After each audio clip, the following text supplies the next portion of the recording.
പലപ്പോഴും നമ്മൾ എന്താണ് എന്ന് പറഞ്ഞതിൻ്റെ ഉത്തരവാദി നമ്മളായിരിക്കും ഇല്ലേ? നമ്മൾ എന്തായിരിക്കും പറഞ്ഞത്? നമ്മൾ സത്യമായിരിക്കും പറഞ്ഞത്. അവർ ഏത് രീതിയിലാണ് എടുക്കുന്നതെന്ന് നമുക്കറിയത്തില്ല ഇല്ലേ?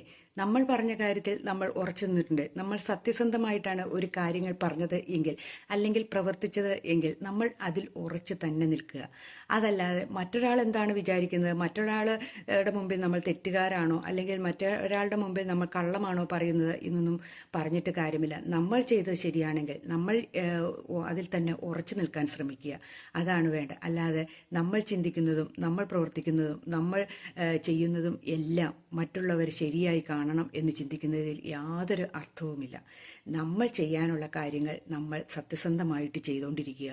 അതിൽ നമ്മൾ വിജയം കണ്ടെത്താൻ ശ്രമിക്കുക. അതല്ലാതെ മറ്റുള്ളവർ എന്ത് ചിന്തിക്കുന്നു വിചാരിക്കുന്നു എന്നൊന്നും അവരുടെ ഉള്ളിൽ അളക്കാനുള്ള അളവുകോലൊന്നും നമ്മുടെ ഉള്ളിലും നമ്മുടെ കൈകളിലും ഇല്ല എന്ന് നമ്മൾ വിചാരിക്കുക.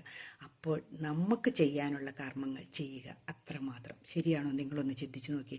അല്ലാതെ എല്ലാവരെയും ഒന്ന് ബോധ്യപ്പെടുത്തിയിട്ട് ഈ ലോകത്ത് ജീവിക്കാൻ സാധിക്കില്ല എന്ന് മാത്രം മനസ്സിലാക്കുക.